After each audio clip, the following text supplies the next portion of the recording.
You are listening to a Clarkesworld Magazine podcast. I'm your host and narrator, Kate Baker. Greetings, Clarkesworld citizens. I hope this podcast finds you extraordinarily well. Welcome to the 7th podcast of the month, December 2022, issue 195. I hope you've been enjoying these stories thus far. Please let us know. You can go over to Twitter. I'm Kate_Baker, and Neil is at Clarkesworld. And as always, thank you for your ongoing support. Whether this is your first story here at Clarkesworld, or it's over countless years. Thank you for listening. Thank you for showing up. Thank you for telling a friend.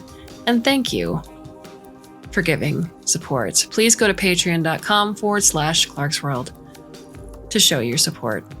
And thank you if you already have. Our story is titled To Exorcise Mechanical Ghosts and is by Laney Gaughan.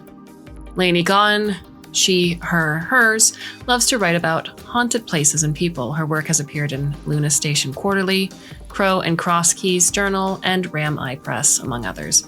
She lives and works in Wisconsin. So, my dear listener, I hope you can sit back, relax, and let me tell you a story.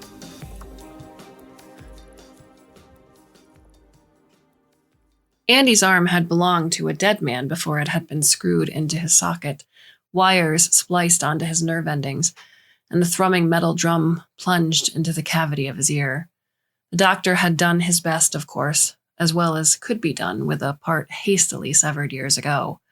They'd cleaved it off the miner who'd worn it before him, only just before feeding his body into the blue glowing fire, where an ancient ship had docked and merged with the land, sending the ashes home in an unadorned metal box.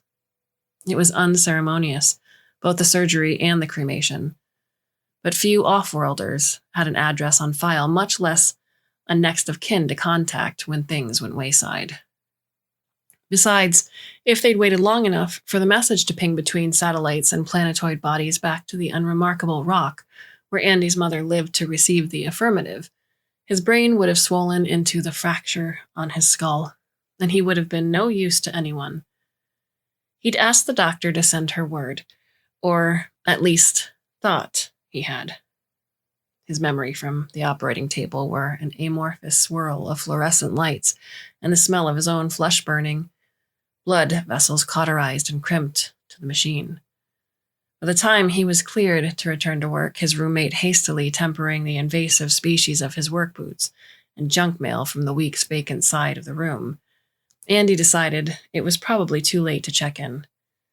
He'd sort through the issue on his video call next month, or wear a large jacket.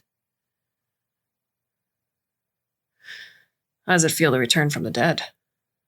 He tucked his legs against his chest, testing the gash running up his thigh with his good hand. Shit. The top of the snow globe on his bedside table had crusted with dust, a mirror image of the clumps of wet confetti snow that had settled on the bottom. He shook it once, and the snow moved as a block, rising and collapsing back over the tiny brown cabin and its chimney stack. After a moment's consideration, he tried passing it to the dead man's hand. The fingers crinkled around it, clunky and sputtering. Not looking good out there. Andy blinked, glancing over at his roommate, who was attempting to smother his stack of junk mail in his top desk drawer without opening it entirely. The task seemed to be taking all of his attention. Did you say something? Just that there's too many goddamn bills. You're supposed to pay those. Andy leaned back against his pillow, shifting on his elbow awkwardly to lower his back to the thin comforter. He didn't have to look over to deduce the choice sign language being thrown in his direction, and half-heartedly attempted to replicate it on the new cybernetic hand. There was a brief moment of panic when the dead man's fingers stalled in returning to their normal position. The dead man's name had been Graham. Andy had just under 3 inches on him, but his shoulders were narrower, meaning the cybernetic kept pulling him off kilter. Andy's boss told him that the rest of the team would pick up the slack while he was adjusting, in a tone that indicated this was magnanimous on his part, and Andy should not take too much advantage of his generosity. The mines had been spliced into pre-existing caverns, the only thing marking the ones the crew had carved from the ones that had existed before being the smooth chisel marks along the obsidian. Most of them had been done years before Andy had been born, much less started working. Hastily done, the team's engineer said, face puckered with annoyance in a way that did not maintain his own structural integrity, and meant at least 50% of them were prone to buckling and collapse. In an ideal world, they'd pause operations altogether, send in a team of specialists to plan the safest possible route, and enact support structures where it proved necessary. "Let us know when you find that perfect world," Andy's boss had said. In the meantime, temporary support structures were placed in areas with the highest volume of workers picking at the walls, hoping to coax amber from them. The obsidian caught light like water, and some people swore if you looked at it long enough or intently enough, you could see something alive in the blackness, swimming just beyond perception. Those people did not last very long in the unit transferred to a mining operation off-world, switched professions entirely, or, on some occasions, were pulled deeper into the unexplored zones in pursuit of the wriggling creatures, swallowed by glacial still waves. Andy wondered if it felt like drowning. "Can you spare me one?" He glanced over his shoulder, the beam from his helmet rippling across the walls. The sentence was interspliced with static. "Sorry?" A girl from his unit with a metal drill balanced on one shoulder lifted the other in a semblance of a shrug. She hadn't heard anything, and the rest of their unit had ventured further into the shaft. "Last one, sorry." Andy's cybernetic hand rose clunkily to his ear. There was not much the fingers could tell, just signals indicating the general shape of the device covering the side of his head, the spiderweb brush of his hair growing out around it. It was an older model, and the sensory information was less specific. "Everything okay?" Metal fingers waved once before returning to his side. "I think I'm picking up a different frequency." The light across her forehead was dim enough to make out the slope of her face glowing like a third eye above dark eyebrows. They drew together in concern. "You need to see the doc?" I'll get it checked out later." He hefted the electric chisel high into the pit of his underarm. "I'm sure it's fine."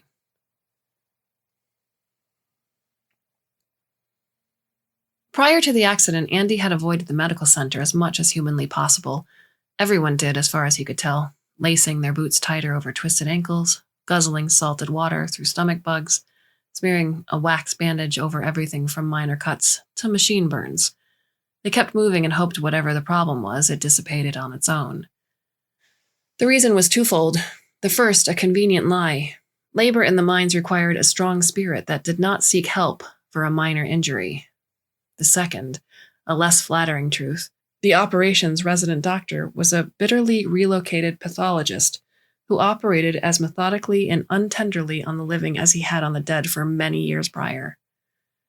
Andy had never had a mind for science, forever wandering both mentally and physically, from the fluorescent cage of his local school, fishing swarming insects from craters, and pretending the thin coat of dust that lined the surface of the planet was water made for splashing and kicking. He swore the doctor could smell it on him, the lack of studiousness, the inability to understand. "It's not a comm," he said, holding a light to the side of Andy's head. "It's not on any frequency. It picks up sounds from the environment and increases the volume." "Like a speaker?" "Something like." And didn't that feel like a platitude? I wonder if it's a memory problem. He tilted Andy's head so his good ear pressed against his shoulder, fingers tracing one of the wires connecting to the earpiece to his shoulder. "Memory?" "Your arm stores information.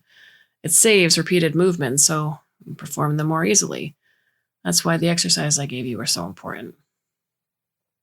There was a pause, then, where Andy felt the need to add, I've been doing them." He had, even though he felt a little ridiculous, pouring liquid from one cup to another, stacking rows of dominoes across his desk, squeezing a foam ball between his fingers. "Since the earpiece is connected as possible, you're getting playback from previous conversations. That is one of the risks with reusing these devices. You can't wipe the memory fully without getting rid of some of the built-in motor functions." He turned to type something into his computer, and Andy shifted back into a normal sitting position, rubbing the back of his neck where the edge of the machinery had begun to dig in. You mean I'm hearing a dead guy's memories? The doctor turned, just a bit pitying. I will call the manufacturer. I'll send for you if they have any solutions. Graham Elgin was 57 when he died. In his wake, he left no children, no spouse, but a company of fellow miners who felt his loss keenly. He'd been grizzled, graying sideburns framing his face with a scar carving across the bridge of his nose. His eyes had been kind, Andy thought, full of mirth and flanked by laugh lines. His personal effects included a stainless steel tumbler, a busted leather watch, and a stack of mystery comics. He was always the first to stand up for someone getting the raw end of the deal. Never let the boss push other people around, and made sure everyone took proper safety precautions. Most of the company had changed out in the 7-year interim, but the veterans' table made a point of refusing to leave. They offered Andy a slurp of bitter liquor when he asked about Graham, and grinned amongst themselves as it burned down his throat. Good man. I think every company needs one like him. Let me know if you ever hear the joke about the ox and the meteor, one woman said, sipping from the flask as if it were full of water. Her nose wrinkled. You might be a bit young for that one, actually. Andy stared at the ceiling that night, pulling the comforter up to his chin. In the next bed over, his roommate snored loudly, chewing on an overlong piece of hair that slipped into his mouth. The morning was fast approaching, but sleep was proving a wily animal. Keep going like this. He squeezed his eyes shut. One's going to get hurt. Doing your job? Why don't you mind your... Andy's boss's voice had a certain cadence, a roughness that seemed put on rather than earned. I swear he gargles sand before he comes to yell at us, his roommate had once commented. He could recognize it anywhere. He rolled over and hissed as the movement strained the attachment between his shoulder and cybernetic arm. The familiar popcorn texture of the wall faced him as he tried to exorcise the mechanical ghosts from his head. He matched the cadence of his breathing to the gurgling in the back of his roommate's throat, the humming of the electrical unity just beyond the wall. As the world fuzzed in and out of focus, he could have sworn he heard the dead man's voice say, Tunnel 467. Tunnel 467 ran just underneath 328, fledging off from the central branch of 460 to the west. It collapsed 1 week ago, a combination of planetary rumbling, excessive mining of the lower halls of 328, and a previously unknown crack in the stone, arcing up from the misplaced explosive in Tunnel 635 6 years earlier. The outer edge of the tunnel had been boarded up hastily while Andy was in surgery, the doctor trying to ease a swelling in his skull and salvage what was left of his motor control on his right side. He expected to feel something there, perhaps something profound about the nature of mortality, anger at how close he'd come to death's door, or relief that he'd been pulled back before he could knock. Looking out, however, all he could see were rocks. He passed a flashlight across the surface, watching black glass ripple like water. Did you know it wasn't safe? He asked the dead man by way of the empty tunnel. For what felt like the first time in days, the earpiece was silent. A message from his mother had arrived the other day. They were lobbying for a park in his hometown, clearing pathways and setting up benches along the rocky crevices he'd used to climb. She said she'd send pictures, told him to eat vegetables, and to remember their call was coming up in a week. He'd need to tell her before then. It wouldn't be fair to show up like this, metal plating down the side of his face, wires streaming down his neck, without some forewarning or explanation. But in her mind, he was still, might always have been, a distractible boy with skin knees and an aquarium poster peeling from his wall. Andy wasn't sure he was ready to take that boy and press his face into the dust until he choked. Oh, shit, it's dark. Yeah, Andy muttered. I know. He kicked a pebble at the edge of the hallway further in and listened to it smack against the mound stretching up to the ceiling. If he looked hard enough, the stone seemed to move like waves did in films, ebbing and flowing, grasping for ankles along the shoreline. "I never seen an ocean," he told the rocks, the dead man. "There's supposed to be living things, even at the bottom where there's never any light. Like giant, flat things that can't see but move around by feeling." He swallowed. His mouth tasted of dust and iron.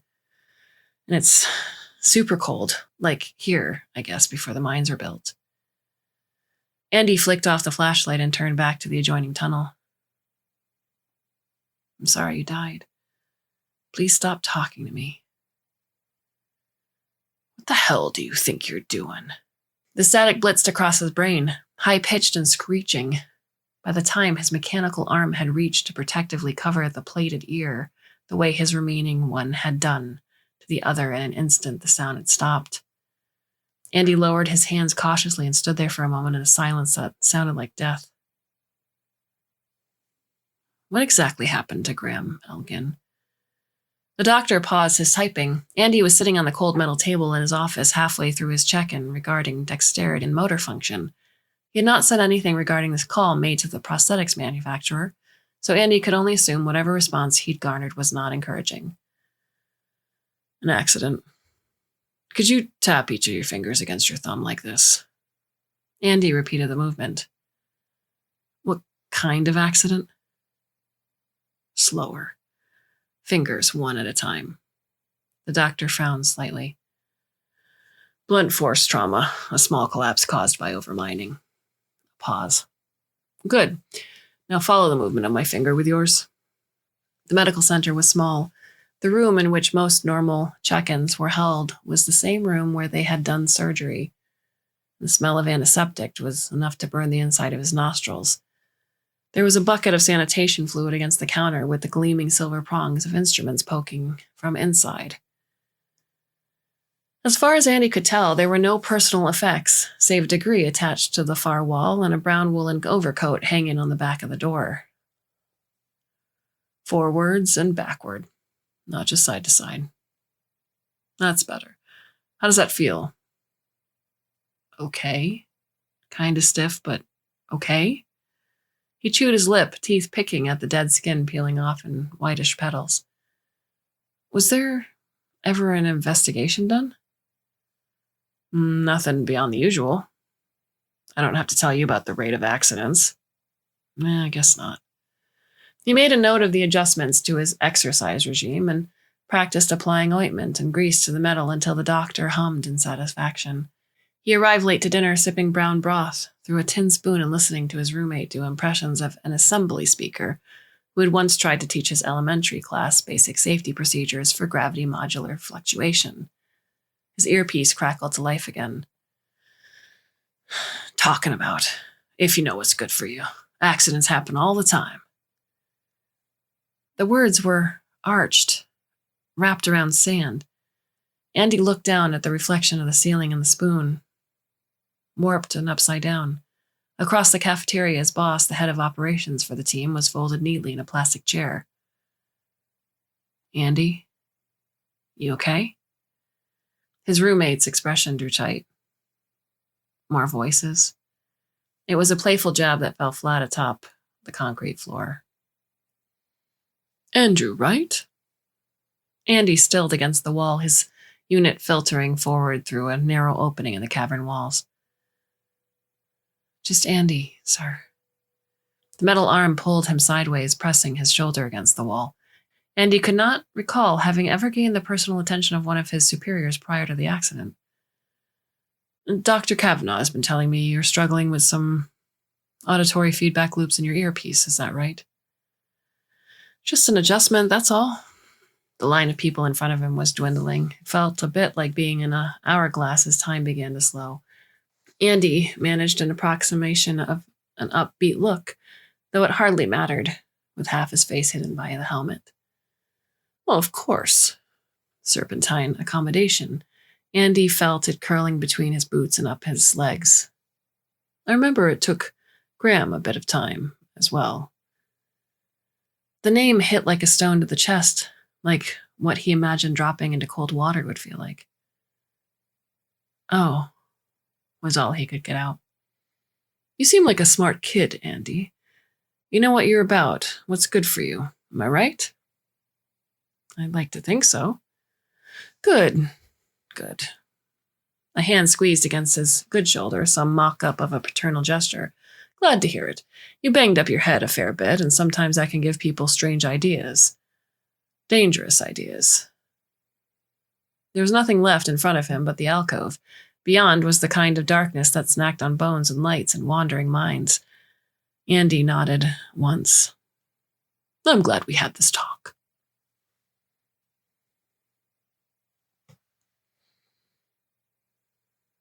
"I don't think Graham Elgin died on accident." He tested the words in his head, rolling them like marbles, stacking them like dominoes. The booth for the videocom was located near the medical bay, squeezed between the cafeteria and the set of 2 metal shelves that composed the library. In the end, he'd sent his mother 2 sentences of warning. "Just wanted to warn you I was in an accident. It's not as bad as it looks. Please don't worry." 2 sentences, perhaps cowardly in their vagueness. She'd never wanted him to take this job, begged him to take a job at the coin factory with her, even though they both knew they'd never clear rent that way. He smoothed his hair as much as possible before sliding into the booth and flicking it on the comm, leaning back slightly, so most of the cybernetic was cloaked in shadow. "I'm wearing a dead man's prosthetic, and I think he was murdered." "Andy!" "Hi, Mom." She told him about the park project and pretended not to notice the yellowing bruises down the side of his face still glistening with ointment and metal grease. He told her about his roommate's latest failed attempt at virtual dating and pretended not to notice the strained pinch to her smile whenever she thought he wasn't paying attention. "I miss you." It slipped out in one of those moments. He bit his tongue afterward, teeth digging into the soft flesh. That kind of thinking never ended somewhere good. "I miss you too." Her eyes caught the light water sparkling like obsidian walls. Behind her was their old kitchen counter, the halo of the sun lamp splayed across the ceiling. They'd never had one growing up, used candles and battery-operated lanterns instead in the months when the planet's surface was untouched by the sun. She'd bought it with the first month's wages he'd sent back home. "Are you sure you're all right?" "Yeah," he said. "Send me pictures from the park?" The doctor summoned him to his office a few weeks later. "You need to start the exercise regimen all over again," he said. "But a full manual reset should delete all the misplaced audio clips." A head tilt. "It's up to you." "Can I think it over?" Of course." Andy found himself back in Tunnel 467, staring down at the now partially cleared cave-in. "I'm sorry about what happened to you. It was wrong." He pulled his knees up to his chest, pressing his good thumb and forefinger into a stone that had crept beyond the arcing entrance to the cave. The metal fingers screeched along the ground, but he found the sound more reassuring than unwelcome. His mother had sent pictures of the park with her last letter. It didn't look much different than the stretch of dusty landscape had looked before, just with a few footpaths and benches. But he could imagine her sitting on one of them, watching the distant sands rise and fall like waves. One day, he'd take her to see the ocean. Andy returned to the doctor. "I'd like to do the reset." The dead man's voice was quiet again. The silence was enough to drown in.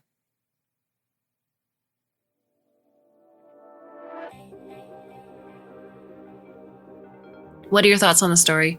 You can leave us a note on Twitter. I am Kate_Baker, and Neil is at Clarkesworld. Thank you for joining us so far in this lovely month of December. I hope that you're keeping well, keeping busy, keeping happy and healthy. I hope to see you soon for another podcast. Until then, my dear listener, I bid you a very fond and hopefully very temporary farewell.